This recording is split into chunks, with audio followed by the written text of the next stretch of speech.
What's up, YouTube? In this week's quick chat video, I'm going to talk a little about it being okay to say no to your clients. Grab some coffee, hang out for a few minutes, and let's chat.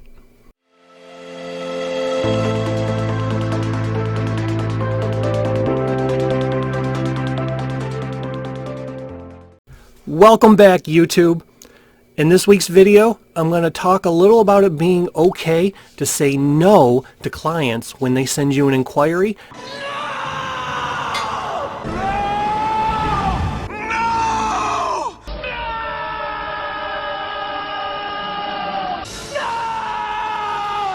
And some of the reasons why you might want to say no, and why it's not always okay to say yes to every single person who inquires about your services to DJ their event.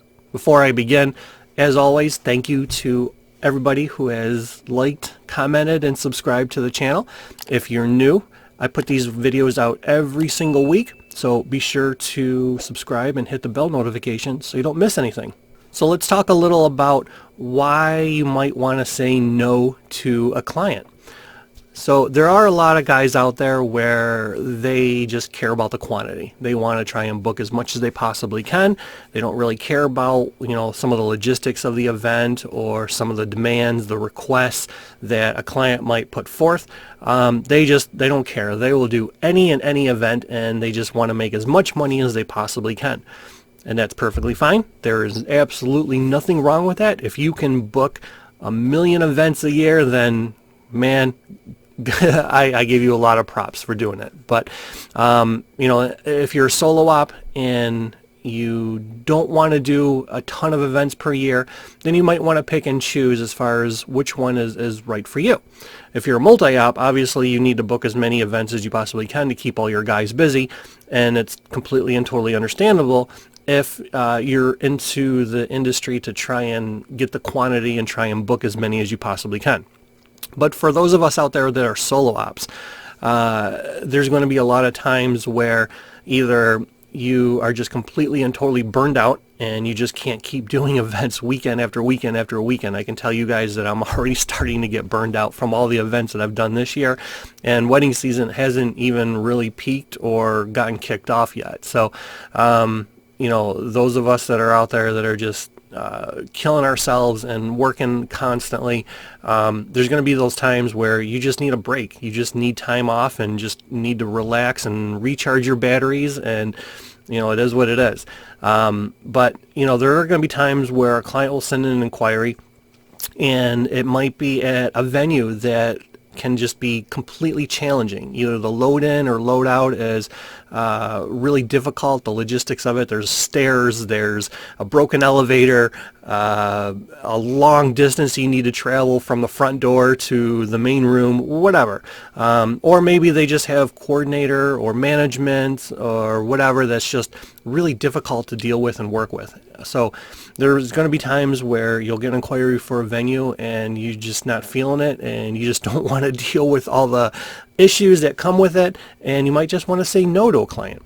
Or you might have a client who sends an inquiry and they might tell you, hey, we have our day completely planned out second by second. We know the exact playlist, we know every single song and what order it needs to be played in, and we don't want you to deviate anywhere away from our playlist, or we don't want you to really have the creative freedom to do what we as DJs do.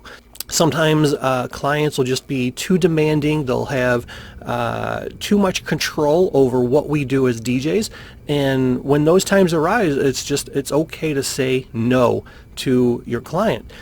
Because when a client is trying to control every single aspect of their event, we lose out on what we do best, what we've built our reputation up to be, an incredible service offering to the clients. And if we can't do what we do best, then the occurrence might happen of when we might be able to not deliver that 5-star service that many of us are well known for. If we can't do what we want to do, or we can't do what we're known for, then really maybe the event or that client is not for us. And I understand there are going to be a ton of clients out there where they want to have some control. They want to tell you, okay, here's my must play, here's my do not play, here's how I want announcements to be structured, here's the timeline, here's the schedule, here's how I want things to flow, and that's okay. It's those clients where they literally want to have their finger on the button every single second, every single point of interest within the event, literally everything when it comes to the event, and we don't really have the ability to do what we do best as DJs. So if you come across those types of inquiries or those types of clients, and you don't think that you'll be able to do what you do best, then like I said, it's okay to just say no. There's a million other DJs out there that don't care if a client gives them a playlist and all they have to do is stand behind their booth and just push play all night long, you know, and be a glorified jukebox is essentially what it is. They'll take they'll take it. You know, they'll look at it as being easy money. But a lot of us out there, we like to have some creative freedom in doing what we do best. And it's not necessarily being a DJ with an ego.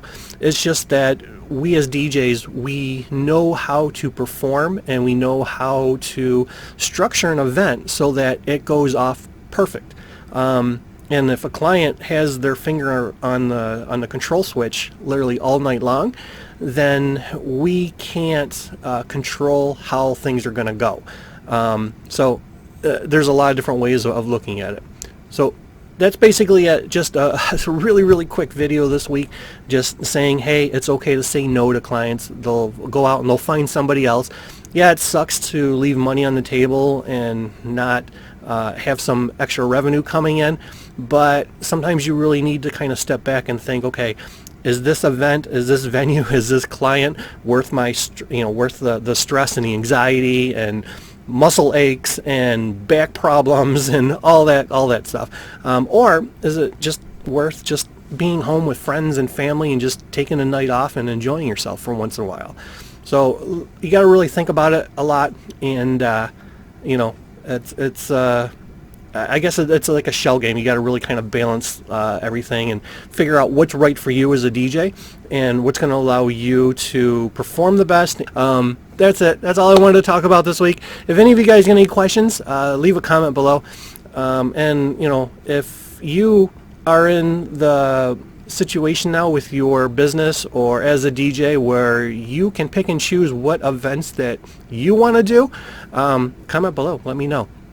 But if you're also a DJ out there that you don't care what type of event it is or what type of client it is or what type of venue it is, you'll just work any and anything that you can get, comment below. Let me know.